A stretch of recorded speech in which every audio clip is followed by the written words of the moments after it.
Assalamualaikum warahmatullahi wabarakatuh. Halo semuanya, hari ini saya akan membahas tentang kehidupan manusia zaman praaksara berdasarkan geologi.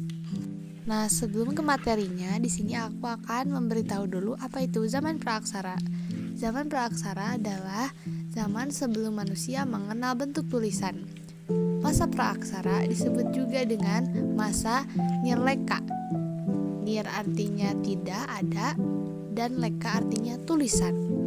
Manusia yang diperkirakan hidup pada masa praaksara adalah manusia purba. Pada masa ini, kita tidak dapat mengetahui sejarah serta kebudayaan manusia melalui tulisan.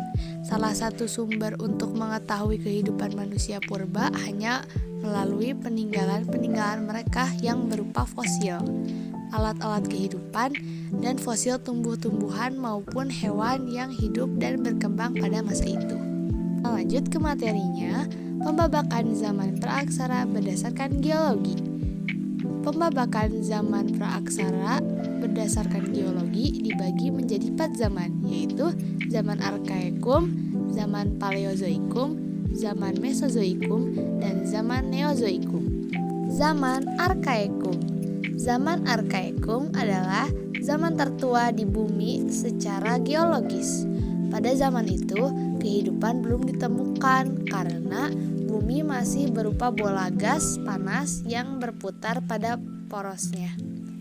Berdasarkan penelitian geologi, diperkirakan bumi telah berbentuk sekitar 4,6 miliar tahun yang lalu.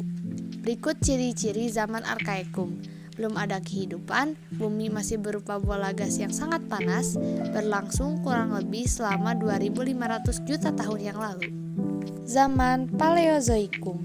Zaman keadaan bumi masih belum stabil. Zaman ini berlangsung sekitar 340 juta tahun. Tanda-tanda kehidupan seperti makhluk bersel satu atau mikroorganisme, hewan-hewan kecil yang tidak bertulang punggung, jenis ikan dan jenis ganggang atau rumput-rumputan mulai ditemukan di zaman ini. Makhluk hidup yang muncul pada zaman Paleozoikum diantaranya mikroorganisme, ikan, amfibi, reptil, dan binatang-binatang bersel satu lainnya yang tidak bertulang, seperti siput, udang, dan ikan. Zaman Mesozoikum. Zaman Mesozoikum adalah zaman yang berlangsung sekitar 150 juta tahun. Pada zaman tersebut, perkembangan reptil mencapai puncaknya, terutama dinosaurus. Zaman ini juga ditandai dengan aktivitas tektonik, iklim, dan evolusi. Secara perlahan, benua-benua mengalami pergeseran dari saling menyatu menjadi terpecah seperti saat ini. Pergeseran ini juga menimbulkan berbagai perkembangan evolusi lainnya. Sepanjang periode ini, terjadi iklim hangat yang berperan penting bagi evolusi spesies hewan baru. Pada akhir zaman ini, dasar-dasar kehidupan modern terbentuk. Zaman Neozoikum. Zaman Neozoikum adalah zaman yang berlangsung sekitar 60 juta tahun yang lalu. Neozoikum diambil dari kata dalam bahasa Yunani yaitu kainos, artinya baru, dan zo artinya kehidupan. Neozoikum menandakan lahirnya kehidupan baru dan berakhirnya 3 masa klasik, yaitu Arkaekum, Paleozoikum, dan Mesozoikum.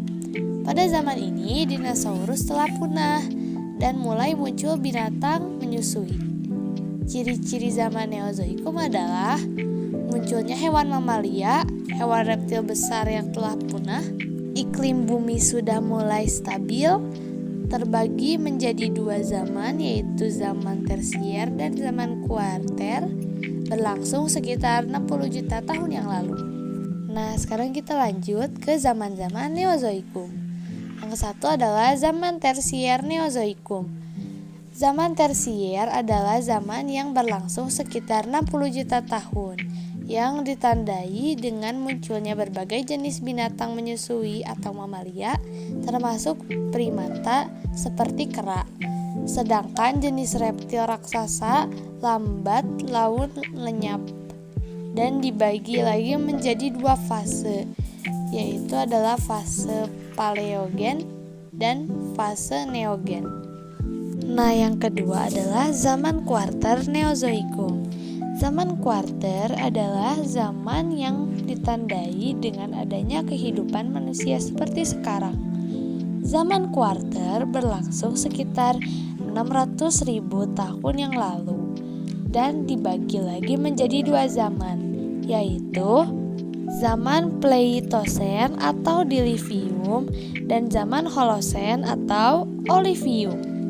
Nah, selesai sudah untuk materi pembabakan zaman praaksara berdasarkan geologi ini. Semoga kalian menyukai video ini ya. Dan maaf apabila ada kesalahan dari saya. Terima kasih sudah menonton video ini ya semua.